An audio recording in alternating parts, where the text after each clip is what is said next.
Hello, everybody. Welcome to another episode of XPlicit Materia, the podcast where a nerdy drummer talks to his friends, and lately have just been using this podcast as an outlet to talk to really cool new people that I find on TikTok, because TikTok has been like, I'm obsessed with TikTok now. I didn't see that coming. I love it. And it's now led me to the person that you see before you now, Doremifajo, TikTok superstar. Not superstar, but yeah, thank you. Yeah, thanks for inviting me on. First, I just want to say congratulations, because you have like 100,000 followers on TikTok. That's insane? Does it feel insane? Do you ever like think like, hey, I have 100,000 followers on TikTok? That's freaking crazy. It is pretty crazy. It blows my mind because honestly, I'm just an average guy, and I love it when people message me and they're like, "OMG, you reply?" I'm like, why wouldn't I reply? Like, what do you think I am? Why wouldn't I reply, right? And yeah, it does blow my mind, and I'm thankful for all of my followers and viewers. And yeah, it's been a blast. It's been a blast. Yeah, dude, like it's really great too, because all of your TikToks. Okay, let's first of all, for those that don't know, Joe over here, not only does he know how to play pretty much every instrument. Is there an instrument that you don't know how to play? Okay, he can play the clarinet. I saw you play the clarinet. Yeah. First of all, that's impressive. I saw you play did you play the trumpet? I feel like no. Trombone in one video. Trombone, yeah. That's what it is. I'm not good at trombone. But you can you can hold a note. Yeah, the notes come out. The notes come out. I can't do it. Like every time I blow into a wind instrument, it's just I can barely play the drums. But here you are. Just not only can you play like every instrument, and that's talent in itself, but you got this sort of like wit about you, like this social media wit, where like all of your videos have this hilarious bend to them, and they're all like genius in their own right. So for example, I'll give you an example, okay? Because this is something that, and what I mean by this is like, there are those people out there that put something on social media that you watch and you go, oh my God, yes. And one of those videos that you did, okay, was the wife at 2 a.m. Wife is asleep at 2 a.m. and you drop a cup. And it's just, and it escalates to the it's like, and I was in my car. I remember where I was when I watched that. It was like, I was in my car on my break at work, and I must have looked like a crazy person, because I am bellowing, laughing in the car by myself. And it's just like, dude, and that's the kind of stuff. And, like, I don't like, I wish I had that sort of thinking process where like, you know what, that'd be really freaking funny. And then just do it. Okay, I just want to say something. A lot of my videos are original, but that one in particular was not an original idea of mine. But I did, of course, put my own spin on it. But I saw someone else do like a video with like the cup and everything. So like I am putting my own flair on it. But that one, I have to apologize. It wasn't my original video. But I'm sure you enjoyed the harp and the piano. You know what, dude? Like, we're all inspired by something. Like, think just if you. It's speaking of music, like, every piece of music is inspired by some other piece of music. There's no musician that just wakes up one day and just like, hey, well, maybe Mozart. Okay, maybe Mozart. He just was born out of the womb and he just play. What a brat. What a brat. I know. But other than Mozart, which you are not, no one is, okay? No one is Mozart. Not. Every musician is inspired by something else, and I imagine that's from like comedy, and it's from everything else. Like, yeah, even my comment singing, which I'm sure we'll get into that in a bit. It's not my original idea, right? People scroll through and see my live show, and like, hey, this is a great idea. Oh my goodness, genius. I'm like, no, this is not my idea. Like, I saw someone doing it one time. So for those of you that don't know, I sing comments live, and I'm sure Shane has seen some of this stuff before. I have. Basically, I'm playing piano. I used to do it on a bit of ukulele as well, but my ukulele skills / guitar skills are nowhere near my piano skills. So I'm playing piano, I'm singing comments, and like, it's a blast, and yeah. And that's another. I mean, again, it's like, you may have not have thought of it, but it's like I'm sure everyone has a different comedian that they like. But they like several different kinds of comedians. They don't just like the one comedian, even though they all do comedy. So, And I'm not the only guy on TikTok that plays drums video game music. Not the first guy, not going to be the last guy. I'm just a dude. I'm just a dude that does it. And I have fun doing it. And that's all that matters. But like, I do want to get into your musical journey because you are a teacher, correct? I am a teacher, yeah. So I want to know about your like sort of musical journey, because everyone has a journey. Everyone has a thing like their mom like put a keyboard in front of them and they're like ding dong, I love this, and then it just blossoms from there. Or they have, or they were at a show when they were 13. What's your story? Yeah, so I guess like it technically started when I was maybe 5 or 6 years old. I started playing piano like any good Asian kid out there, right? And I think I played for maybe 2 years or so or something like that, right? And it got to a point where my mom was like, hey, it was my aunt at the time that was teaching me, right? And she had went traveling for a bit, and when she came back, my mom was like, hey, do you want to continue learning? I was like, no, I don't. I'd rather not, no. Yeah, and she gave me a choice, right? Most Asian parents are like, no, you must learn, you must, right? Stay in Chinese school, stay in piano lessons, learn the violin, but be a doctor or a lawyer someday. But no, she didn't make me, so I stopped. And so my first official instrument technically, piano is technically my first instrument, right? But the beginning of my journey is probably when I was in grade 6, when I joined band, which I had to be in band for school, and I chose the clarinet.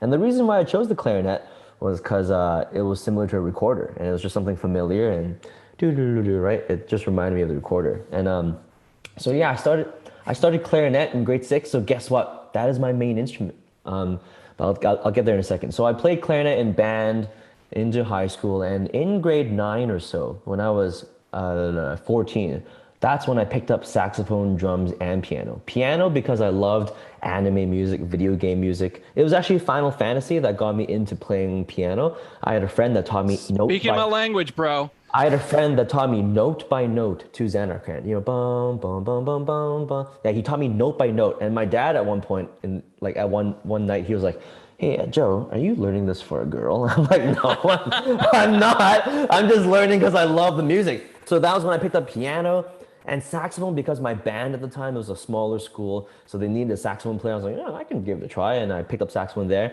And then I took drum lessons too for maybe around 3-4 months or so. So that was like when I branched out and I tried all these different instruments. And yeah, I also sing in a lot of videos, and I only started singing maybe in university. I joined some university choirs, and yeah. Oh yeah, I didn't add that to the list. You can also sing too. Well, yeah, I sing comments, right? Dude, yeah. It's not fit. You can't be talented and funny. You got to be one or the other. I'm not talented. I'm not talented. People are like, oh, you're so talented. I'm like, no, it's it's a combination of hard work and a bit of musical, a little bit of musical aptitude. Yeah, but I would say you definitely do have a natural gift for it, because Thank you. I'm not a teacher, but I have taught before. But the short stint that I did teach, you could tell, with these young children, especially with drums, like you need to hold a beat, and you can tell the kids that have they can. Yep. 1, 2, 3, 4, and it'd be like, yeah, that's cool. All right, I feel you. And then there's other ones that just, all right, this is gonna get a little. Here's your first instrument. It's called a metronome. There you are, and you're gonna listen to that until forever. So. I guess your best friend. Yeah, I guess when I was younger, I did pick up instruments more easily, and so there's a bit of that. Yeah, but there's just like when people say talent and blah blah, I'm like, oh my goodness. I start comparing myself to all these other kids out there. Like, there's 9-year-old kids that can play drums better than me, right? There's 8-year-olds that can play clarinet better than I could ever, right? So it's like it's a big world out there. It's a giant ocean. But yeah, I appreciate the compliments, and yeah. Dude, you're exactly like me. When people compliment me, I immediately think like, dude, you should see this guy over here. Like, you think I'm good, check out that guy, because you respect the talent and effort that they're putting into it. And and especially with me, like, because I don't practice, like I used to practice like all the time when I had time to do so. But like now that I don't practice, and the only day that I do play drums is basically one day a week on my live streams, like, and someone says, wow, you're so good, I immediately like, dude, I could be so much better. Like I could be, but I appreciate the compliment. So I go through the same exact little like dance that, when someone pays you a compliment. But what's funny, that reminds me of a time my buddy Joe, not you, my other buddy Joe. There's a lot of Joes. He got hired to work for Gearbox, and he's not a programmer or anything like that, but he really wanted to work for the company, and he just worked his ass off to get in there, and he finally did. And one day, and he also was a musician, so this will tie into that. One day, like they had like fans come in for a signing or something in Gearbox, and he was just walking the lobby, and a little kid comes up to him and says, thank you so much, for working on Borderlands. You were so good. And he said, oh, I'm, trying to be humble. He said, I wasn't even part of it. It's these guys. These guys are great. Blah blah blah. And he noticed on the kid's face like a moment of defeat, and he felt so bad because he essentially just took the wind out of that kid's sails, because all that kid wanted to do was just like say, hey, great job, and he just sort of deflected the compliment to something else. And so that taught him, and that kind of woke my eyes up. So when people compliment you, you just say thank you so much and try not to deflect, because take it. Learn to take a compliment. Oh, interesting. That's a good, that's, thank you for that. Yeah. And it's just like, thank you. And then you just move on. Yeah. I appreciate it. But yeah, if you want me to continue on like my music. So yes, musical journey. Yeah, because that's probably the way to do things, right? Yeah. Let's go back. Not that all I want to do is talk about myself, right? But I just thought I would let you know how I got. But I want to know. Thank you for keeping me on track, by the way, because that will happen from time to time. Yeah. And so in university, I went to university like any good Asian kid that has the financial, means, right? Because some people want to go and their parents want them to go. Well, then again, there's student loans, etc. Yada, yada, yada. I was in university I was in the arts program, just studying whatever. And I was in band in the meantime. I was in jazz band. I was in the university concert wind band. And I just thought to myself after like a year, I was like, what the heck? Like if I'm going to graduate with some random arts degree anyway, right? Like not to belittle other majors, right? But like if I'm just going to graduate with like a psychology major or an English major or a general arts major, right? Yeah. I'd rather make it music. So then I went into music, and then I think if I were to say like my dream, well, it would be someday to write music for video games and jingles for like commercials and movies and stuff, right? But look at you. I went after my own heart. I went into music thinking, hey, I could be a teacher first of all, as like, that's like more stable income, right? Mm-hmm. And that's basically what I did. I went into music, studied education, and I've been a teacher this is my 6th year in the public system, but I've been a teacher for longer. So during the day, I teach kindergarten and grade 5 music. That's not what I'm trained in. I'm trained in high school, like band and choir, but you kind of got to build up some seniority in the unions, right? It's a union gig. It's a bit of a seniority game, unless you really got to hook up. My mom's a teacher. My mom, actually, she was a math teacher, and she also taught for a couple of years. She was the only teacher in the district, by the way, you'll appreciate this. She was the only teacher that taught 8th grade music history. Yeah. In the district of Las Vegas, wherever we were. 8th grade music history. Wouldn't that be an awesome class? When I was in university, I think I fell asleep in 95% of my history classes. Like I was literally the person that was like asleep. I am not kidding you. Like 95% of the time I fell asleep. Not 95% of the class, but 95% of classes I would fall asleep at one point or another. So you were in bands and whatnot. So have you ever like attempted any composition for anything else? Like have you ever like try to put up a resume together and try to like find, start emailing, video game companies, be like, hey, need a composer? Like, I don't even know how all that works, but like, is that something that's on the horizon for you? Or are you kind of just like, I'm cool with where I'm at right now? Yeah, I forget it's funny how like I'm super non-techie, but I've downloaded and bought Ableton like a year ago. I paid for some stuff, and I wanted to get into making like electronic music. Not yet like the video game whatever, because I listen to a lot of electronic music. I'm a big Daft Punk fan. Hell yeah. Like I've been listening to electronic music since like high school. Like when it was when the dominant genres were still like rock and like hip hop and R&B, and they still are, but rock not as much. It's like among the younger people, it's so much like EDM and electronic music now, and hip hop, right? But back then, like electronic music wasn't cool, and like I was already listening to electronic music back then, and I just love electronic music, and so that's kind of where I want to start on my writing journey. But it'll naturally lead me. I mean, I play piano, I play instruments, right? So like those same technologies and the methods that I learned to like record things and put things together, like I could use that towards writing for video games, right? Yeah, dude, absolutely. And I think like, cause you have the talent for it. I'm very interested to hear like your original compositions if they're out there. I've made a few songs, but I haven't like posted them anywhere or something. It's just me experimenting with the programs and getting to learn the sounds. And I could send you something later. Yeah, send me something. I want to hear this stuff. I feel very exposed though. It's like, here's the song I wrote. Let me know what you think. You know, that's the whole reason why I started a podcast, so I could expose people. I heard you did this or didn't do this. You did this. What do you say to the people now? Yeah, but yeah, someday in the horizon. But then again, like I also get very sidetracked. Like I'm very distracted. Like I love playing video games. I love this. My wife just recently bought a secondhand cello, and it's always been my dream to play cello. So it's just like I'm very like my TikTok.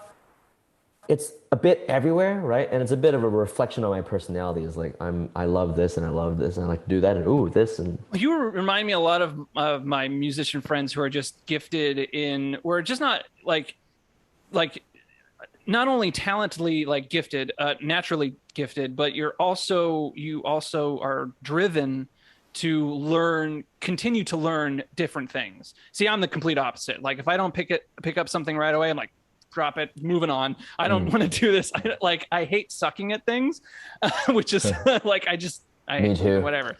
When it comes to music anyway, like video games, like I don't really care if I suck or not, but when it comes to music, like that's when I was a kid, it was like drums I took to, because I played, like I just had good natural rhythm when I was a kid, and I just kind of just sort of evolved that way. And at the time we wanted to make a band, and I was like, I can kind of play drums, and then it kind of, went from there. Yeah, I'm kind of curious, like.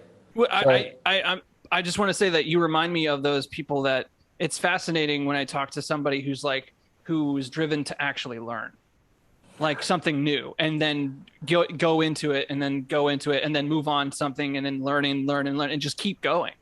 I'm not that driven. A lot of it's talk. I'm pretty lazy. Lazy, but yes, I do. Not driven, but like inspired. That's the word. Yeah, inspired I do want to. Yeah. Sorry. So you talking? I just want to know a little bit. I'm sure your viewers know this already, but like, how did you start getting the drums? Like, what age did you start playing drums? Like, how long have you played for? Like, well, my parents were musicians. Well, they were singers. Yeah. They were. Yeah. I always said they're musicians. They're not musicians. They can't play any other instrument, but they sing. They're entertainers. That's what they did. My dad was an Elvis impersonator.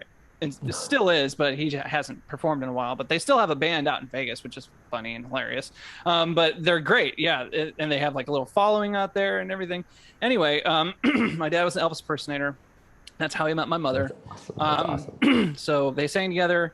I was a result of that relationship, and but so my parents would tour, and so I essentially grew up around bands and the touring life. And my dad had a bus, and it was like Dennis Wise and Enterprise, and Elvis, and so I'm all about Elvis just by being. Love it. So as a kid, like the musicians will like I always took to the drums and the drumsticks, because when you're a kid you just want to bang on things, right? But certainly.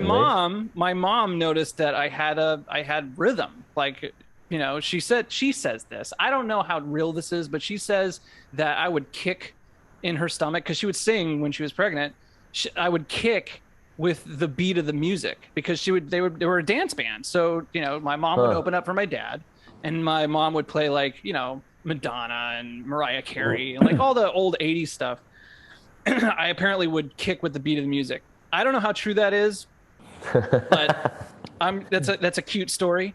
Hey. But anyway, as I grew up, I didn't take to the drums. I didn't take music really seriously until I was like 13. And then my buddy, my best friend he got a guitar, and he's like, hey, why don't you get a drum set? We can start a band. And so Why don't you get a drum set? We can start a band. Yeah, I was love it. Sure. And so I asked for a drum set for Christmas, and I got one. And we started playing, and we didn't take it seriously until we got a singer when I was 16. And then that was when we all started to like write music together. And we were like, oh, wow. All right.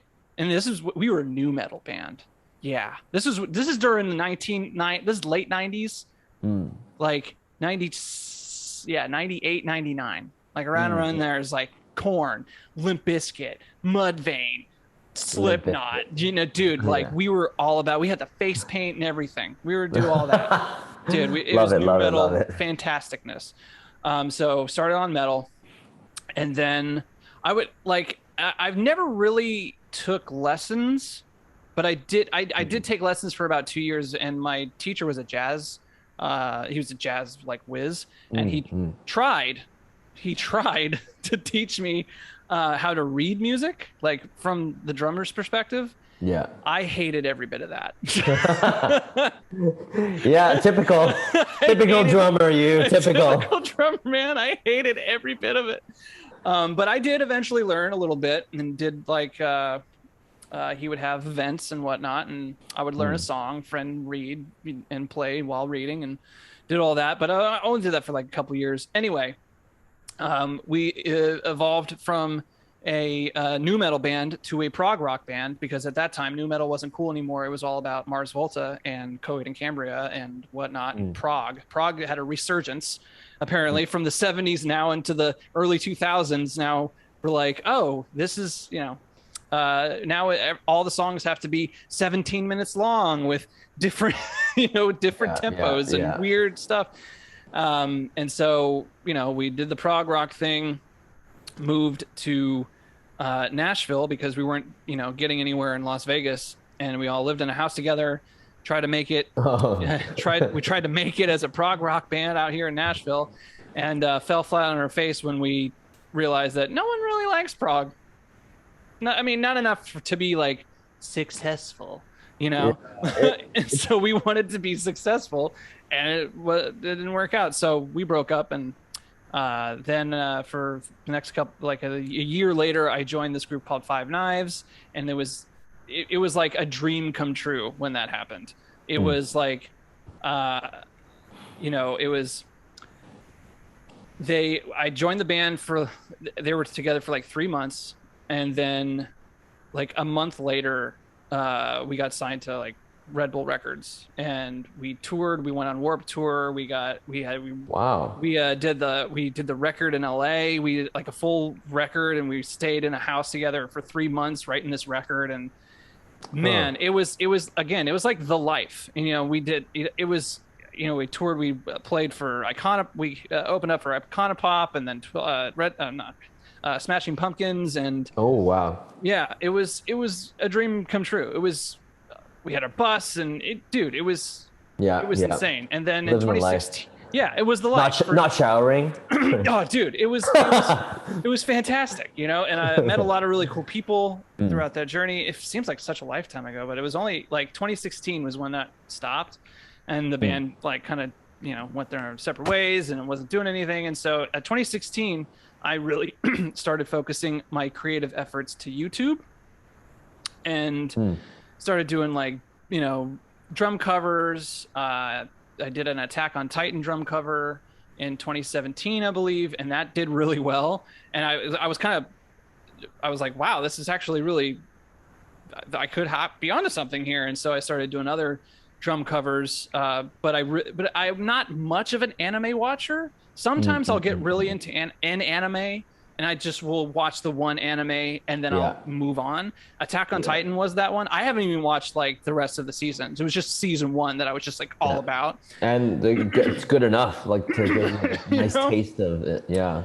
And so I really focused on social media, and that was my creative outlet. And then I started doing. Then the pandemic happened, because I did drum covers and then also video game reviews and stuff like that. And I really wanted to focus that. And then the pandemic happened. And right before the pandemic, I started doing live streams. Started doing live streaming on drums and stuff like that. Twitch? Was it Twitch? Or? Twitch and YouTube. I simulcast on both Twitch and YouTube. And did that for the first part of the pandemic. I lost my job that I had for 13 years because of the pandemic, and that's kind of switched my schedule around. And so that's why I haven't made a video game review, because those things take a lot of time, or like a more edited version of a drum cover kind of stuff, which is what I used to do. Now it's like the only time I really have to do anything creative is like on my off days from work, as opposed to my other job where I could literally like have a computer at work and work on stuff while I was at work. I can't do that anymore. And so, live stream once a week. And then I started a TikTok, and like my buddies have always told me like, dude, you got to get TikTok. Dude, you got to get a TikTok. Dude, you got to TikTok. I was like, dude, I'm on Instagram. I'm on Facebook. I'm on YouTube. I can't handle this. Like, I was just like a brat, Yeah. So like, I started putting out clips on TikTok, and then like in June, and here we are. I'm like, wow, the people actually are engaging with me. That was the one thing I always wanted while doing anything. And YouTube, Instagram, anything like that. All I wanted was people to engage with my stuff. I didn't want to like have like 100 million followers or anything like that. That wasn't the goal. What I wanted was to like have people like watch my stuff and be like, dude, this is cool. And then engage. And then like, oh, you play this game too? Oh man. It's just because like I grew up with video games my entire life, and I really love the music of video games. Yeah. But for a while there, I thought that like it was such a niche thing that like me and maybe 100 people on the planet appreciate these soundtracks, and I was just like, you know what? I got to be fine with that because I love this. But TikTok has shown me is like, no, there's, this is not much. This isn't as niche as you might have thought, Shane. And so, yeah. I mean, it's how I first found your TikTok, right? I was like, oh, dang, this guy's... I don't remember what the first video game I saw you drumming to was, but I was like, oh, like, yeah, this is pretty awesome. Yeah, it's been great. And it's been like, now it's evolved, because when I started doing the live streams at first, it was kind of like, I was just spitball. I wouldn't learn any songs. I would just like hit play and then just jam. Honestly, the live streams are still like that. But because of TikTok, now I have this entire list of requests from all these different people. Like, hey, play this song. Hey, play this song. Hey, play this song. And I have this list. Every time I see a comment, hey, play this, I copy it, put it in my notes. And I may not get to it that week. I may not get to it that month, but it's in my damn phone, and I will learn it eventually, and I will play it on the live stream because I only stream once a week. So I use the entire week to listen with my head and ears, and then when the live stream comes up, just hope I play it decently, and I can clip it out and put it on TikTok. And it's just like a revolving, like I think I found it like a revolving door that like I can continue to do this for a while until I get tired of it, or until some other people get tired of it. I should request a song or two. Oh yeah, dude, absolutely. I'll get to it. I have like 250 requests right now. So, next year, I'll get to Whoa. Where's I gotta have some kind of priority. Put me in the All right, I'll bump you up a few spots. At least in the 100 mark. Like. Of course. You're right. I gotta give special privileges to my friends. I got it. I don't know how much of that you want to put on your podcast, because it was great for me because I want to know about your journey, right? But going back to what you said about your mom saying that you were kicking in time in her stomach, like I'm not surprised, because like when I found out that your TikTok videos are just clips from your live streams, I'm like, dang, this guy's good. Because like if I was live streaming and just posting content from my live streams, I'd probably mess up a ton. I'm sure you've messed up. Oh, it's mostly messed up, because what's great about TikTok is that, the live stream is like an hour and a half. So TikTok, you only need like a minute. So if I can play a good beat for a minute and it sounds good, that's good enough. But the one comment I made one time, like the sheer volume of songs you're putting out and drumming to, and like listening in your car and learning them, like that speaks to your musicianship, you know. I Like, and appreciate it. so yeah, you're talented as well, my friend. Like I you have appreciate got it. a nice like, and there are times when you're drumming, I'm like, there are times when I'm like, okay, yeah. But then there's other times when you're drumming, I'm like, dang, like I wouldn't have thought of that. Like that's cool. That's like a great idea. Like, and yeah, it's very like a lot of your drumming is very spot on, like speed wise, tempo wise. It matches the music very well. Oh, I appreciate. Yeah, I will say this. Like there are a million drummers that are just incredible, and they put in hours and hours and hours, and they live drums. Yeah. I treat drums and video games in this way. They're escapes for me. And so, Yeah. I kick myself a lot of times because I mess up a whole lot, and I'm critical of myself for that. But at the same time, I tell myself like I'm having fun. Like Yeah. and for drums, like if it became too much of a chore, I would tend to back off a little bit because that's just my personality. I'm the same thing with video games too. If a game is too hard, I'm just gonna throw it away. I don't want to play this. Yeah. But I think what's actually helped me like sort of maintain this level of what I can maintain the level of like I can pull this off without having really practiced it is when we were in that prog rock band. I told you we lived together in a house and we would practice. We took it. No, I'm dead serious. We took this whole band thing like at serious as death, life and death. Like we were going to make it, and so we practiced literally 5 days a week, for hours. We practiced, and this is prog music. We would listen again. And I think that's what helped me like learn so much about the drums inadvertently. Even though I was super having fun, but I was like, I had a goal, and the goal was, hey, we're gonna make it because we're gonna be so damn good that people will have no choice but to like us. Yeah. Yeah, I'm kind of like for me personally, like I wish I focused a lot on like one instrument, but I'm kind of like a jack of all trades, and I admire people that devote so much time to an instrument to like get to a certain skill level with it. Honestly, yeah, but I tell you this right now. Honestly, I think like it was because I was with those four dudes because I love being a part of a team. I'm not much of a leader. Like man, I've been a manager before. Maybe I'll be a manager again. I don't like to manage. I'm not that's not my brain space, but I love being a part of a team. And like you don't watch football, but the New England Patriots coach Bill Belichick has a motto that's pretty famous. It's do your job. And if everybody does their job, then we should be golden. Do your job. That's and so I'm very I focus so much on my instrument because if I didn't, I would have let these other guys down. And that really helped me skill wise because I was making myself better, but not for me. I was doing it for them. I was doing it for this idea of the band, Yeah, I hear you. Yeah. Yeah.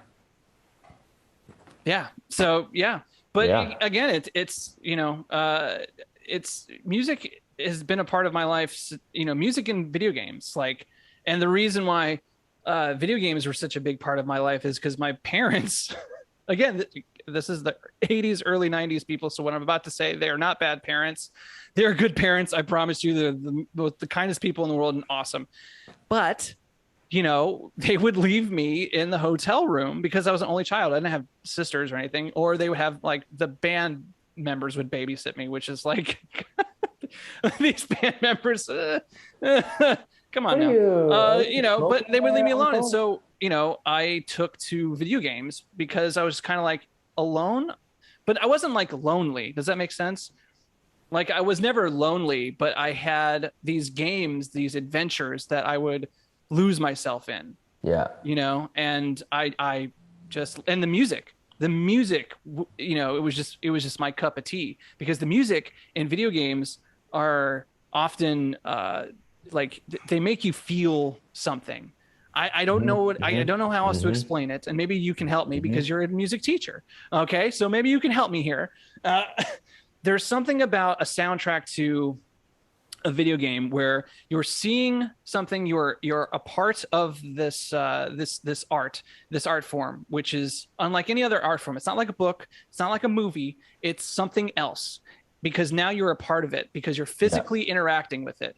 And so I wonder if it's because you're accessing that part of your brain where you are more in this adventure than even a book or a music or a movie. You're a part of this. You are now an integral part of the adventure, that when the music hits, it puts you even more in the environment of the game, of the story, of the adventure. Yeah. I think it's probably similar to movies and whatnot, right? There's a certain atmosphere that's created with the music. But you're right. You bring up a good point that like when you're playing video games, you're actually part of that, and the music is adding to your like experience of that moment, right? And yeah, I just like you, like growing up, I loved video game music. I remember like back on my Game Boy Advance, like when I finished the Kirby game, I remember Kirby. You can go to this section where you listen to the soundtrack, and I would be in my bed at night. I would plug into the Kirby soundtrack, and I would just pretend I'm conducting and I'm the composer. And I would pretend I went to this like competition where we have to compose things and like bring up music, and I would pretend I'm the conductor and I wrote this music, and like in my bed at night listening. My Game Boy's plugged in, and I got the Game Boy light shining down on the Game Boy because they're not backlit back then. And yeah, like the music, like I love the music music in video games growing up too. Like, so I feel you. I understand. I totally understand. And you're not alone. There's not just 100 people out there in the world. There's thousands, hundreds of thousands, millions of people. I'm learning that now. But there was a time I was like, I guess I'm the only guy, and like the whole state of Tennessee, at least. Jesus. But yeah, video game music, but just like, I remember like music, especially orchestra, especially, you'll hear a piece of music, it'll make you feel a certain way. Like, okay, I'll give you like Legend of Zelda. Okay, when you hear dun, dun, dun, dun, dun, dun, dun, dun, dun, dun, dun. When I was a kid, I remember like I didn't know what the word courage meant really, but then I knew what courage felt like when I heard that song. Does that make any sense? Oh, it makes a ton of sense. It makes because like that song inspires, yes, yep, I can go and save the princess. That makes you feel something. And I guess any other piece of music does, but especially like soundtracks to either movies or even orchestra. It's like they make you feel an emotion. It's funny because the first time I ever played in an orchestra, it was in grade 11, and I played in it for a few years. And the first rehearsal, when I sat down and the conductor gave the downbeat and everyone started playing, I was like, holy crap. Like, I turned and looked at the people around me. I'm like, okay, you guys have been here before, so it's not blowing your mind. They're just like, dude, what are you doing? Like, play your part. I can't believe I'm part of the sound right now because I'm being surrounded by all these violins. And because I was a band geek growing up, right? I always played in a wind concert band with clarinets and flutes as the main instruments, the main melodies. But all of a sudden, I've got string instruments surrounding me. I was like, oh my goodness, like I cannot, like I'll remember that moment for the rest of my life. I was like, oh man, I bet you that. Yeah, I mean, just to be a part of. It's so weird. Like music is weird, and I don't want to extrapolate to something that's more like voodoo, but but dude, like music is so weird because, like I said, it makes you feel an emotion immediately, and especially if it's like a nostalgic thing. Like if you listen to a band you used to listen to in high school, and just you're immediately transported to that time where that girl broke up with you, and you're just like. You're like, I'm 36 and I'm crying about it. Yep. Actually, Daft Punk's Random Access Memories album, their RAM album, when they released it, they actually released it a week before. They leaked it themselves a week before it was supposed to release. But I was in Japan at that time on a family vacation. And so whenever I listen to that Daft Punk album, I see images of Japan. I get reminded of images of like me on a tour bus, me at the beach, like this place in Japan. Like I just have images coming to my brain. So I'm like, oh my goodness. I'm like, thank you for releasing your album a week early. Cause now just cause I love Japan, me and my wife love Japanese culture, and it just brings me back to Japan. And so it's crazy how music affects the brain, and it's crazy. I have kind of an obsessive personality. And so before TikTok, I was playing a bunch of games, and like, this is a mobile game, okay? It's called Brawl Stars. It's like a top-down 3-on-3 Overwatch style kind of cartoony Supercell game. You know Clash of Clans, Clash Royale? Yeah. Yeah, that company released a game called Brawl Stars, and it's like basically imagine top-down Overwatch short, quick 3-minute games. And I was like intense in that game, and like I have an addictive personality, like Clash of Clans, Clash Royale. I got super into those games, and so in the same way, Japanese, I was listening to podcasts, YouTube, textbooks in the car, at work. I was probably studying like 5-6 hours a day of Japanese for like a straight 2 months or so. And then TikTok happened. And then like I started singing comments live. So then my addictive, obsessive personality went towards me singing comments live because I saw how many people were tuning into my lives and how many followers I was getting. So I'm like, I've just stopped playing games for the last like 2.5 months or so, because ever since mid-August, it's just been. Yeah, dude. You're singing that, because I've been a part of those, and so when you do those, I've noticed like there are some people that throw in some really offensive things in there. Yeah, and so I love the. So when you watch them, you're like, okay, I'm not singing that. People on these lives, they ask me, how do you not laugh? And I'm like, well, I'm trying to play the piano, I'm singing, I'm reading comments, and I'm filtering out inappropriate things, and they're flying by, right? Because sometimes there'll be like 1,000 people in there, like usually at least a few hundred, and it's like, well, I have to focus that hard. And so there are some things that throw me off and crack me up, and I just get the giggles for like 30 seconds. But yeah, besides that, like I have to, like, kids type the most ridiculous things, and they mistype and misspell things so that I read it and it actually sounds like something else, you know, like for example, like ice and then wallow and then I'm just like, come on, kids, like come on, like, and then like kids think they're original. That's an old Simpsons trick. And like sofa king, and then like I'm like, and I'll be like, I'm the king of sofas, nice try, you didn't get me, blah, blah, blah, and I'll keep going. And there are times I slip up, but because I'm a kindergarten, a grade 5 music teacher, I have kids that have TikTok that shouldn't be on TikTok because they're not 13 yet, but they're like 8, 9, 10 years old, and they're watching me on my lives, and I'm like, that's why none of the content I post is inappropriate. I don't make any sexual references, no drugs, no swearing even, right? Because I have to expect and know that I will naturally have students of mine watching my TikToks. So that is very adult of you. So it's very, well, no, I could literally like lose my job, or I could have. I know, again, that's very adult of They're you. going to go to my principal and be like, I saw the music teacher on TikTok make this joke about an eggplant and blah, blah, blah. And I'll have to like explain myself. And I'm like, it's funny because as a teacher, you somehow have to live this 24/7 model citizen life. It's not like, there's not many careers out there that are like that like in public, you have to be this. Yeah. It's like teacher and airline pilot that you have to like be on your best behavior at all times. Yeah, you have to be like a model citizen for some reason. And so that's just the career I'm in. I don't know if I'll be a teacher long term, but I still got at least, like, teachers burn out pretty easily, because like yeah. I mean, my mom she actually retired as a teacher, but she, I would hear, it's tiring, especially if because she was teaching like eighth graders, and so like that was all she taught.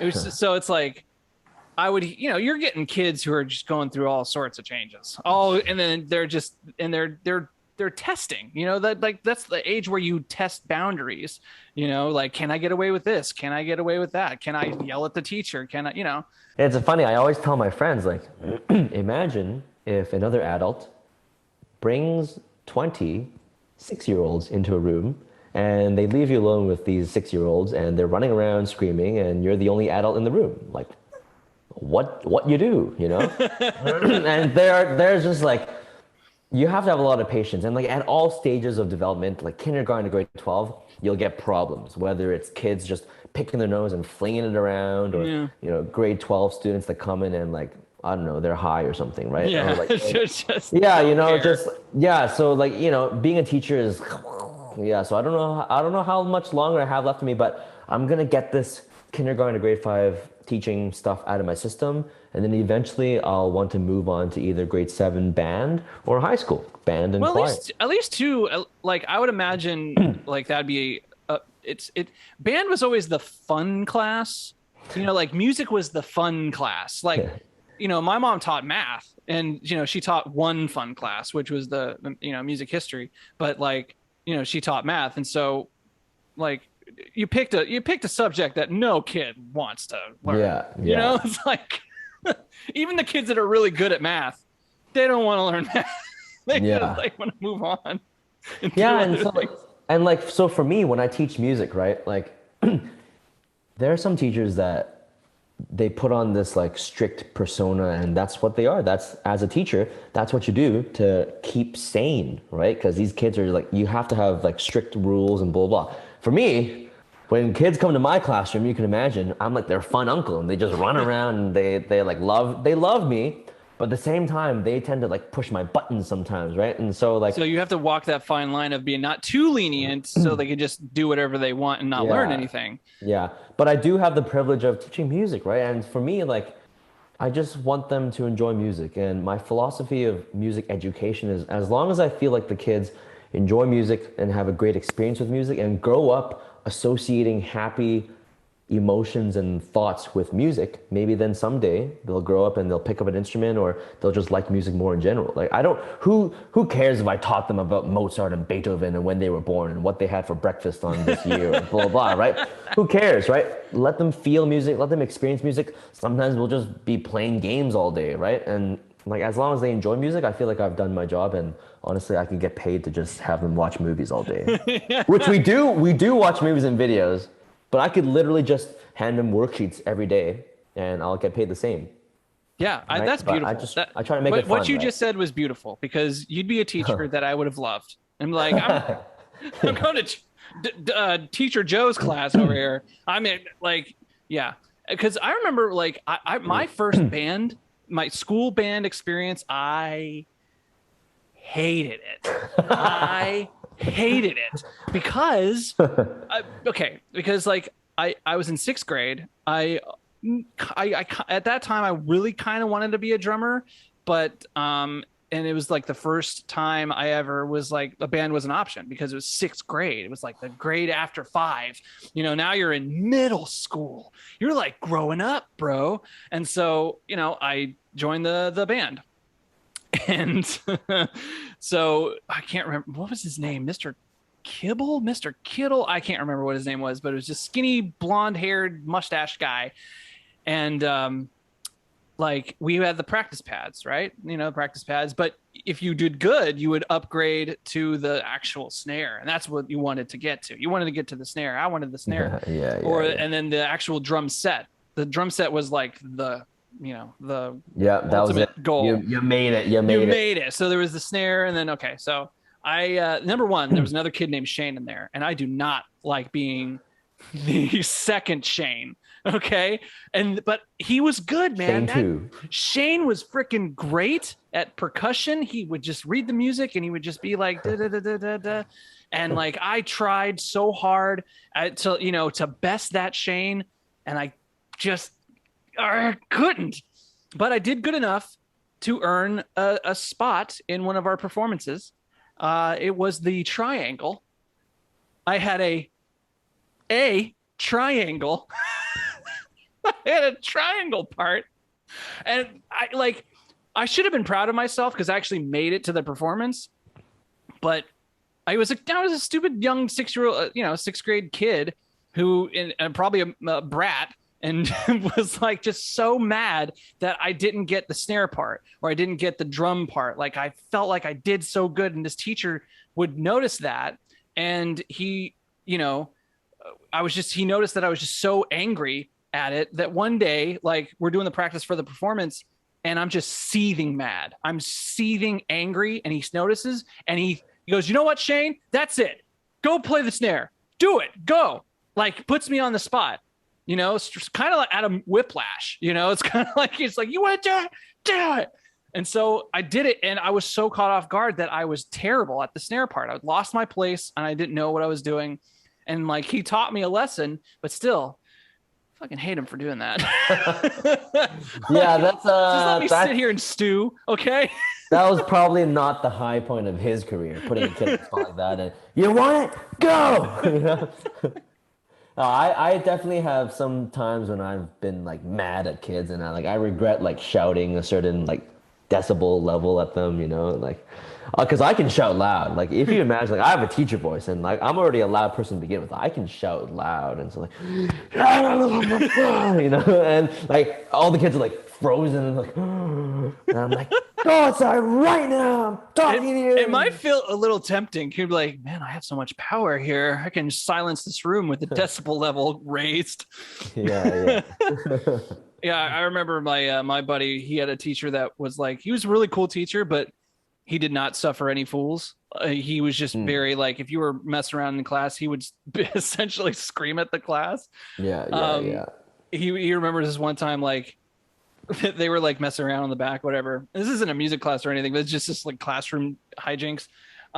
So they're just like messing around in the back, whatever. And he's like, and the teacher's like just doing his own thing. It's like, he's actually helping out another student. He's like, all right, so you go over here. It's like, so you want to say, Kyle, sound! Everyone like, and everyone, and like, I can just picture just like the teacher just like, so what you do over here is like, sound! Just like in an instant, like go to evil teacher mode. Yeah. So is it tempting to do something like that? I mean, yeah, but at the same time, like, I'm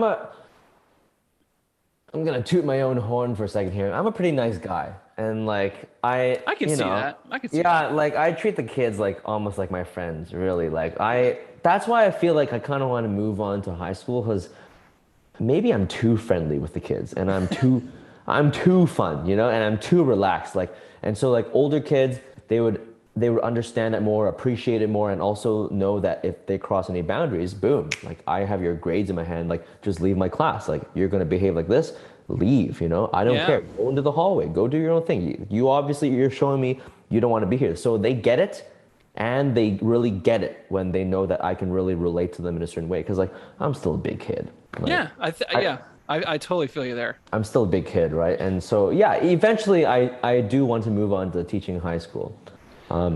Yeah. So speaking of big kid stuff, let's get into what do you say? Should we get into video games? Should we get into video games right now? Shall we? I think we shall.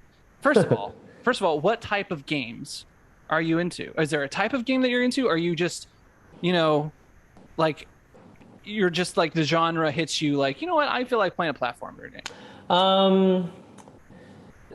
I don't know. I like a lot of games. Like, I like shoot 'em ups. Like, from a young age, I like in the arcade, the big arcade machines. I love like Raiden and stuff. Oh yeah. Or, like, the shmups. Like, I love shmups.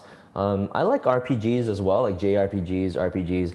The funny thing is, like, platformers, traditionally, I don't, like, I did grow up with Mario. I grew up with Donkey Kong. Like, maybe the platformers with more of an RPG element, like maybe Castlevania. Like, like those platformers I enjoy more. I also love survival horrors. Like, I used to love like BioShock on the Xbox and Resident Evil and all. I love survival horrors. I don't know, man. I just love games in general. I love strategy games, like, you know, Advance Wars. Oh yeah. Anytime it's like almost like chess, I love that. I don't know. I just love games in general. Did you ever get into like Civilization and PC games? No, I mean Age of Empires, yeah, Age of Mythology.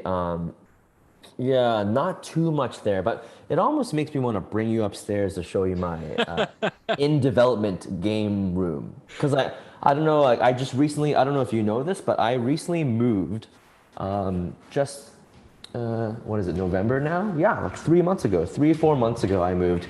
And just recently I unpacked my luggage from my old home, my parents' home.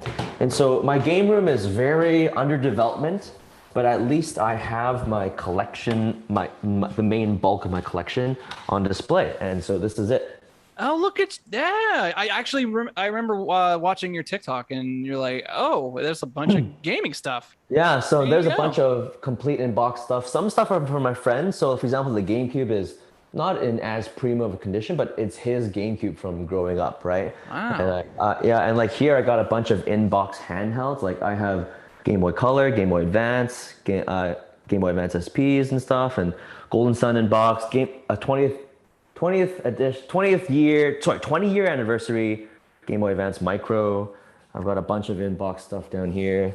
N64 down there. It doesn't look amazing right now, but yeah. And here's all three colors of the North American releases of the GBA SP 101. So that's Oh the one my with the, God! Look that's the at one with the that. brighter screen. And like yeah, like that's not even. I haven't even had a chance to display my Game Boy games yet. I have a ton of Game Boy games. Like here, I've got every single Pokemon Game Boy game, like Pokemon Yellow, Blue, Red, Crystal, Silver, Gold, Dude, that's awesome. all in really great condition. And yeah, so Dude, I'm I kick myself because I'm not much of a collector. Like I never yeah, thought to like hold on to these games. I was because I would always trade them in because I was poor and I didn't have any money to buy games, so I would have to trade them in. And so, I wish I would have had the hindsight to collect because I see and the people that I follow on TikTok, these retro gamers, just like just room filled of like games and just like wow, and that's just a collection over their entire life. And I'm like, God, man, I'd be in that same boat. I would have all that stuff. I would just hold on to them, but at the same time I wouldn't have been able to experience a lot of the games because I wouldn't have been able to buy them.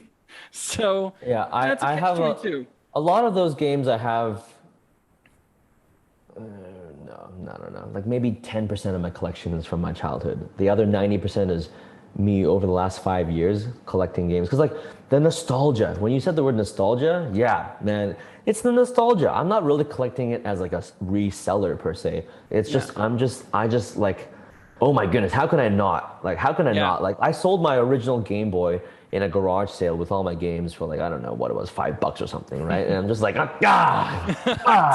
it. Well, dang dude, it, you know? you want to hear something very stupid? I sold my Dreamcast. I had a I sold my Dreamcast for a Xbox 360 and my PSP. Yeah, they're gone forever. Well, actually, my Dreamcast is somewhere around my parents' house. It Mo- actually might be gone, but like, dude, like, because I bought another one a long time ago, Yeah. and I don't know where that one is. So yeah, there's that.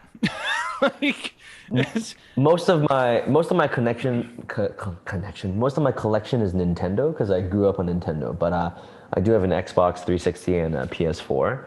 But yeah, I was a Nintendo guy growing up, like Super Nintendo, N64, GameCube. I had Game Boys, Game Boy Advances, DS. Like, yeah. did you ever get into? So you played RPGs. So like, which soundtrack would you say hits you the most? Like, you have like a fond memory of like which soundtrack? I'm gonna go ahead and you said earlier something. You said Final Fantasy, but I can't remember which Final Fantasy you actually played. That you're like, wow, this No, music is I like incredible. no, I never even played Final Fantasy when I Oh, okay. learned the two Xanarkand. Oh, that's right. Okay, yeah, that's Yeah. right. What I guess it would be the nostalgia, right? So, like the soundtrack that hits me the most. That's a really tough one.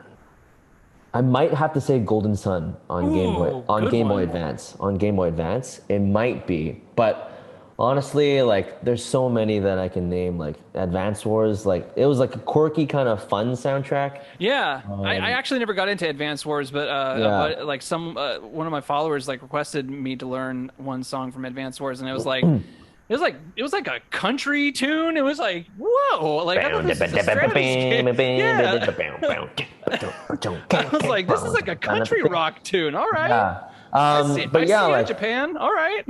basically things that have nostalgia for me, right? Like Smash Bros on N64, Donkey Kong on Super Nintendo. I have a funny story about Donkey Kong. Remind me to tell you. Super Mario RPG on Super Nintendo. Like, Oh damn. yeah, it's things that give me just same thing, the nostalgia, the reason why I collect. And so like some of those soundtracks aren't necessarily great per se, but it just hits me in a spot that like if I ever have dementia someday and I forget my own name, play me something from my past, video game wise or anime wise or movie wise, and I'm there. You're back. Like, I'm back. I'm back. The funny story is, my wife, when I first started dating her, I first found out she had a Super Nintendo.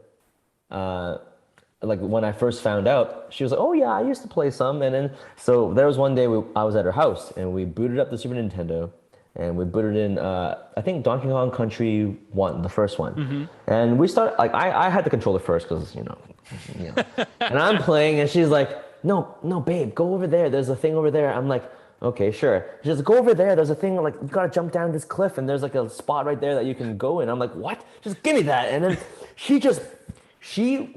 she played it like a speedrunner. Like she knew all the secret spots anywhere. She would run off a random cliff here and she's in a secret spot there, jump up somewhere random and there's a spot. I'm like, holy cow. And like, yeah, I think it's because I played a lot of games when I was young, but she didn't have that many. So she knows Donkey Kong Country like the back of her hand. Like she'll like blaze through it. I'm like, and that just blew me away. I was like, I'm in love. I'm in love. that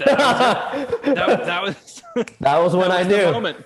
That was the moment. Yeah. You know, I'm terrible at platformers, but my wife, and she's not much. She doesn't like game at all, really. Yeah. And so, but she had a Super Nintendo when she was a kid, and she played Super Mario World. And so, you know, when we got Super Mario World a while back, she's like, "I want to play this." I'm like, okay. She is great at it. She's like, great at Super Mario. I am terrible. Let's see what you got. You know, she'll get Yoshi. She'll just run through the levels. Like I'm like, I died. Oh, I died.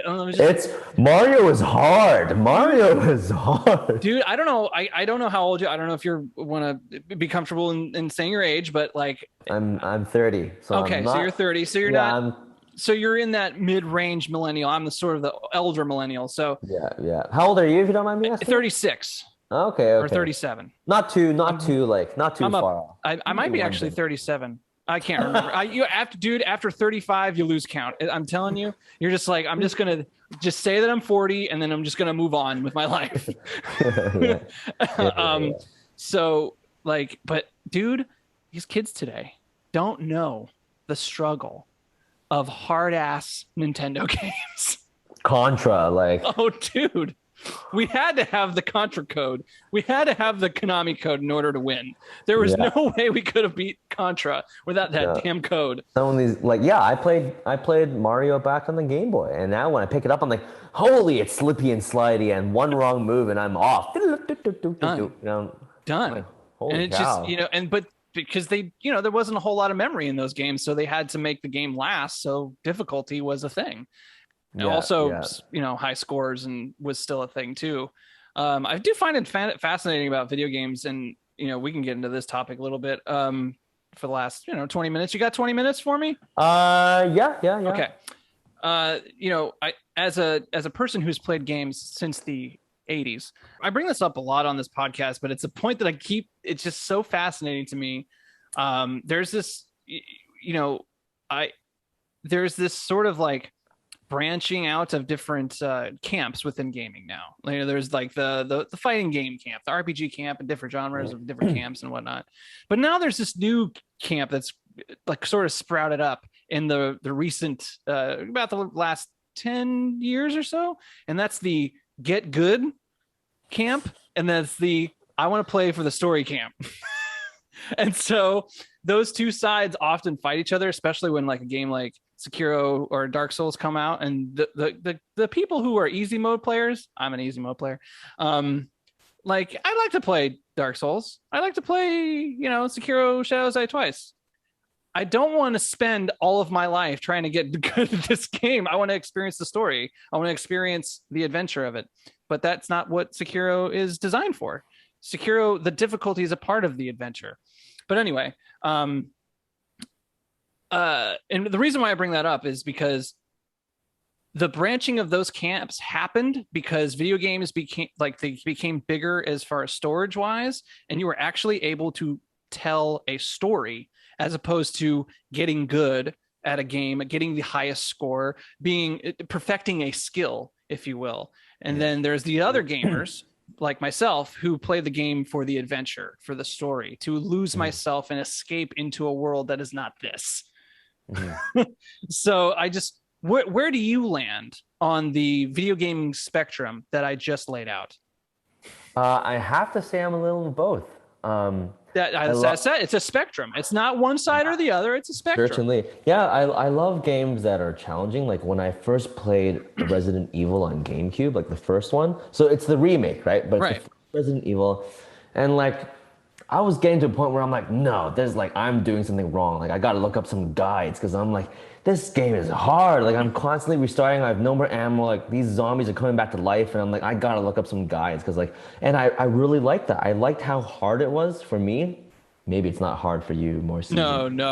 Dude, you're speaking to the wrong, again, I'm easy mode player and bro, like I'll use cheats. I don't care. If it's a single player game, I'll use cheats. I don't care. I want to beat the game. And like people would say, well, that's not how the game is supposed to be played. I'm like, well, you know what? Who says who? Says yeah, I'm normally on like normal or hard difficulty. I don't normally choose easy. I do like hard games, but the get good camp, like I've grown up playing Smash Bros. So I know there's a whole like fighting game like community and like there's the casual players and then there's like the hardcore ones. Like I was hardcore for a little while. Like I went to like weeklies and actually recently at this event, one of my friends voluntold me for something and I was like, oh, what am I going to be doing at this event? It's like a youth thing. And she's like, well, you're going to be in your One Punch Man costume because I was One Punch Man for Halloween. And because of course you were. and you're going to set up Smash Bros. And I'm going to have five $10 gift cards. And whoever can beat you, they'll win a gift card. I'm like, oh, okay. And no one beat me. So yeah, I used to play a lot of Smash Bros. And I still do play a bit. And so I know that world. That's kind of diverging off a little bit. But yeah, I like story. I like I was hooked on to Animal Crossing recently, which my wife kind of took over my Animal Crossing account. It's funny, I knew she would. I'm like, hey, babe, try this game. She's like, oh, what is it? Oh, blah, blah, blah. She likes to fish. We like to fish in real life. We go crabbing just off the docks, like we go fishing and crabbing. So sometimes we go on like legit fishing like tours. Yeah, she liked fishing at first. And then she liked this, and then she liked that, and pretty soon she took over my Animal Crossing game. This was on 3DS, I believe. So I have yet to get into Animal Crossing, but dude, here's what's funny about Animal Crossing, because I look at it and I'm like, I don't think I'd really enjoy it that much. It's just not my cup of tea. But dude, I have friends in like music industry and bands and whatnot, tatted, big, huge, big, beardy, burly dudes, and they'll come up to me like, bro, you got to play Animal Crossing. like, do you know Harvest Moon? Yeah, right? yeah. So I bought it for Game Boy because I think my two favorite consoles would have to be Game Boy Advance and GameCube. Mostly because of nostalgia. I was just at that point in my life that like I would remember a lot, and my brain is fried. I don't remember a lot of my childhood. But what was I talking about again? GameCube and Game Boy. Yeah. Oh, Harvest Moon. So I bought Harvest Moon, and I'm like, I see all these reviews. I'm like, hey, it's amazing. I'm like, I'm not that kind of a gamer, I like action. I like whatever, adventure, a farming game. But when I picked this game up, literally, I would have a student in like 2 hours time, and I would have to set an alarm because I would be so in the game that I'd be like, what the hell? It's been an hour? I thought it's been like 10 minutes. And so I would literally, never before, ever, but when I was in my Harvest Moon phase for like a few weeks, I would have to set alarms for my future upcoming appointments in like 2 hours, 1.5 hours time, because I would just be lost in farming. My buddy says the same thing about Stardew Valley. Yeah, same thing. Stardew Valley, Harvest Moon, like. He said Stardew Valley, man. It took over my life. It's crazy. You don't think like as an RPG action adventure type kind of survival horror gamer, you wouldn't think you'd be hooked on these kind of games. But that's the magic of games, Oh yeah, man. That's the beautiful thing about games. Well, that's the beauty about video games, man. Like again, I say video games are unlike any other art form, and people love video games for all different sorts of reasons. It is an art form, and that's why I asked that question of where on the spectrum are you, because. It's not, I get people on the podcast and I want to learn about their musical background because I'm a musician and I'm just fascinated by other people's journeys and where they land in all these different kinds of spectrum. As a musician, like what drives you, what inspires you? Is it the, is it the is it the mere act of learning and trying to perfect a skill? Or is it the performance? Is it, is it adoration? Is it you want to get famous? Like, what is it? Where do you land on the on the scale? And with video games as well, like as I grew up, I fell in love with the feeling of adventure and and escapism with video games. And it wasn't necessarily skill based. Like I didn't want to perfect a skill. That didn't inspire me. But for others, they would get really into trying to be the best at something. And that was the goal. The goal was like, I'm going to kick ass and I'm going to get better at this. I'm going to suck at first and I'm going to get good at it. And, there's that spectrum. And then there's people in the middle. And then there's like, so I find just it fascinating as all of us as individuals in different backgrounds and different environments where we land. Yeah. But it's similar. It's more similar than it is different, if that makes any sense, because we're just sitting here talking. This is our first time conversing, and both of our backgrounds are kind of, basically more similar than they are different. Because we both grew up in music, both grew up with video games, and here we are. We're both on TikTok. We both play the drums. We both play the drums. You play it better than I do, but and you play other instruments better than me. So, like, again, that's so impressive, man. That you could that you took the time to do that. To it's like, I'm gonna get good at this. I'm gonna actually, learn this instrument. For me, it was just like I don't even want to bother. But for you, it was something that pulled you. You got pulled to do it, and that's always fascinating to me. I want to know like what drives people into doing what they do. Yeah, two things I want to say. I don't know if we're wrapping up soon, but one, I really appreciate you calling video games an art form, because it is an art form. It's an art. It's an art. There's nothing else I want to add to that. There's nothing else. It is an art form, and it's actually a very lucrative art form now. Indeed, because indeed. And I find it that like again, these kids do not know the struggles that us nerds had to go through when we were kids. Like it wasn't cool to be a nerd when I was growing up. Yeah. Like we would get made fun of. We would get in fights. We would, like that wasn't cool. If you were in your room playing video games all day, that wasn't the cool thing to do. But now it's become a sort of badge of honor, which I'm like super grateful for. But like, it's like when I look back at my time as a kid, I was just like, I was afraid to tell people that I played Final Fantasy and that I loved Final Fantasy 7 and, and 6. And like, I was all about, RPGs when I was a kid. I was like afraid to tell people that, but now it's like, I'll wear this shirt and be like, what up? Oh, and I also noticed your Super Nintendo or your NES, NES. Yeah. Controller. Yes. Funny story. I don't know if you saw my TikTok about it explaining this tattoo, but, you can't really tell, but you can kind of tell right there. It's really scarred, really bad. So I got it when I was 20. All right. Or it was 21. I think I was 21 when I got it. 20 or 21. I can't remember. And it looked awesome. But what happened was that it got infected really bad. And so I have another tattoo on my back, and that didn't get infected at all. And it was on my back. So it's like, try to, I don't know if you have any tattoos, but like trying to, like get a back tattoo to be clean it's kind of tough. But it didn't get infected, but this one did. And so it was like months of like really bad. I had to go to several dermatologists, and they're like, oh my God, this is really bad. And like just screwed up the tattoo completely. After it healed, I went to another tattoo artist. I'm like, what the hell happened? Because I went through, I'm not an idiot. I know how to clean a tattoo. It's not hard, and you don't, because you don't want it to do what it did. You don't want it to get infected. And sure enough, from the other tattoo artist, like and it was a really nice tattoo parlor, like book years in advance. And I was just like, hey, can you just tell me what's going on here?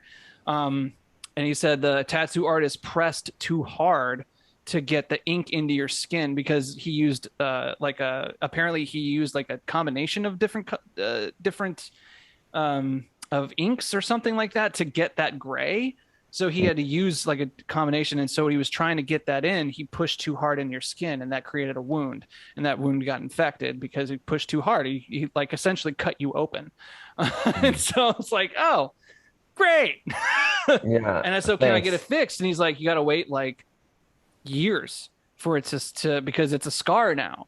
And so you got to wait for the scar tissue to heal. And so otherwise, I mean, I could do it for you right now, but it's just going to do the same thing because the scar tissue at this point, it's just going to seep. So have you gotten it touched up at all? One of these days I will. It's been like 12 years now, or longer than that. It's been like 15 years now. So one of these days when I have some extra cash, I'm going to book with a really nice tattoo guy and be like, look, help me fix this. And I might actually add on to it. I might be one of those old guys that have a sleeve. Like a lot of people think that you're like when you get tattoos, like, what are you going to look like when you're old? I'm going to look awesome. What are you talking about? Yeah, I would have tattoos if my wife was okay with it. And also we love Japan, and I love onsens. Actually, one of the things I miss the most because of COVID is saunas. I love saunas. And I love anything that's like that. But yeah, in Japan, traditionally onsens, which is Japanese hot springs, you can't have tattoos because they're associated with the Yakuza, like Japanese gangsters, gangs. Yeah. Really? Still? Yeah, still. It's Wow. 2021. It's 2021, and still. They're starting to be a bit more open, some onsens, but most traditionally, tattoos, no, you're going to get kicked out. Wow. Yeah. Fascinating. But yeah, if I did have tattoos, it would be related to Daft Punk or One Piece, the anime, or Studio Ghibli. I don't know if you know Studio Ghibli, but like, Spirited Away and Totoro. Yeah. Those ones, or Smash Bros. Ni no Kuni? Yeah, Ni no Kuni. Yeah. But yeah, sorry. So the second thing I wanted to talk about is how I got into TikTok. Oh, yes. Yeah. You know what? That was actually one of we got sidetracked, but yeah, I did want to know what got you into TikTok, because I told you mine. It was like a bunch of friends just said, do it. And I'm like, all right, I'll do it. Yeah. I guess I've had people telling me to make some sort of YouTube thing for a while, whether it was like video games or whatever, because like they said like, hey, you got the personality for it, you play this game a lot and you're high ranked in this game, why don't you make some videos? I'm like, nah. And then like this was like in the spring maybe, and I told my friend, like, this is one of my good friends from childhood, we were in a group together, and I was like, I'm low-key thinking of YouTube ideas, whether it's like, because I see these YouTubers, they just eat for a living, they travel and eat for a living. And I'm looking at myself and I'm like, I could do that. I could do that, but like, how can I be you? So like, I was like, yeah, whether it's video games, whether it's music, whether it's eating, because I love eating. Yeah. I'm not a bad chef myself, and I was like, yeah, I kind of want to start something. He's like, why don't you start with TikTok? Because like, you're not much of an editor, techie guy. TikTok, you can just make whatever and post whatever. Now I know you're supposed to post like niche stuff. But at the time he's like, yeah, post whatever you want. I'm like, really? I can post whatever I want? Sure. So I downloaded TikTok and I made some videos. At first, my content was a lot more random, some video game stuff, music stuff, food stuff. But then I'm naturally finding out that people engage more with my music content and my funny random stuff. Not as much my anime and video game stuff, but that's not going to stop me from posting my video game and anime content. But right. I do understand that like niches and really clear, like when someone goes on your channel, if they see like, hey, this guy does this and it's very specific, then it's like, I follow people that specifically do something, right? Mm-hmm. I don't generally follow people that are super random, but my page is almost like a reflection of my personality. Once again, right. Like I'm all over the place, and I'm not going to stop. But I do realize that people resonate more with the music stuff. Dude, dude, what you're saying, like, I admire that you're saying it up front, like you're more than like, you're not going to stop with these other things that interest you. Because like when I started a YouTube channel, I would, get questions from people who would watch my content, friends and family and others who were like, hey, why don't you just stick to doing this? Because this is and I was like, because I'm not just one thing. Like, I love drums and I love drum covers and stuff like that. But like it was like anime. When the anime video was like my first big, huge video, like again, I'm not the anime guy. Like I just did that as a whim, and that was because like I was really into Attack on Titan that one year, and like Attack on Titan is awesome, but I'm not the anime guy. I'm more the video game guy. And so I started doing video game stuff, and I started doing video game reviews and then a podcast, and people were like, well, why don't you just stick to one thing or if you do other things, make a different channel for those things. And I'm like, God, that's just so, but again, it's just like, I stubbornly was like, that's not, like a niche is great. And like what I do on TikTok is pretty great at the moment. But I do this podcast, and I want to get back into video game reviews eventually, when I have the time and effort, but I'm having a lot of fun doing this right now. But, again, it's like that whole thing, I am more than just that. And so I appreciate what you're saying is like, I'm not going to stop doing these things as well, even though they're not going to do as well. They still interest me, and they still, I'm still inspired by these things. Yeah, like I understand how niche specific content is it's just better, And like you see all these people, like, let's say for you, your channel on TikTok is mostly video games and drums, right? Mm-hmm. But I know you're so much more than that. And like I know, like, for example, a food reviewer that only reviews noodles, for example, okay? Yeah. I know they probably love this and love that, but they don't post about it. So I'm thinking to myself, like, why am I doing that? But I just feel like I am very passionate about all these things, and I do have passions in enough places that I just want to share, Yeah. And like, it is frustrating when I make certain content that I'm like, yeah, I might not get as many views, and it really doesn't get as many views, and I'm like, yeah, well, I kind of saw that coming, but I still I enjoy it, and there are people that come on my TikTok, on my lives, and go, hey, blah blah blah. I'm like, yeah, I did make an anime cover of this, I did make a drum cover of this song, check it out. And for those people, I think it's worth it already. Yeah, and it kind of makes me a little angry, at, like, social media companies, like, wanting you to be one thing because it's easier for the algorithm. It's easier for them, and I get it, because you're focusing your audience, and it's easier to focus your audience if you just do one thing. But again, I feel like if you're on social media, you're so much more than the one thing already, because you're, odds are when you start a social media account, and you're not a celebrity. And so when you're not a celebrity, you're just kind of a person that an average Joe that just does things that he's passionate about. Yeah. And, like, I don't know. I don't know where I'm going with that, but like, it's, I wish that, these algorithms, these robots would kind of like, help creators kind of branch out. Because like branch out into other realms, because I would notice that with my YouTube channel, at least I'd be like, drum covers would do better than my video game reviews. And I would say to myself, like, maybe the video game reviews just aren't good. But then I would realize not many people are watching it because YouTube is not pushing it. And I'm just kind of like, well, which one is it? I'd like to know an answer. Do I suck at this? Because if I suck at this, then at least it's an answer, But if it's something like something to do with the algorithm, and the algorithm's like sort of fighting against you because you're not just doing this one thing, I don't know. It's a mess. for me, perhaps I might sell out a little and do like popular, trendy stuff with music until I get enough, followers that whatever I post, like, people will engage with it naturally. But me saying that, I don't think there's any way I can do that. I just post whatever random stuff, I think too, what you're doing is perfect, and just keep doing what you're doing, because obviously it's working, and it's great because you're obviously doing it because you're having fun with it, and you're not doing it to get famous or anything like that. You're not this arbitrary sort of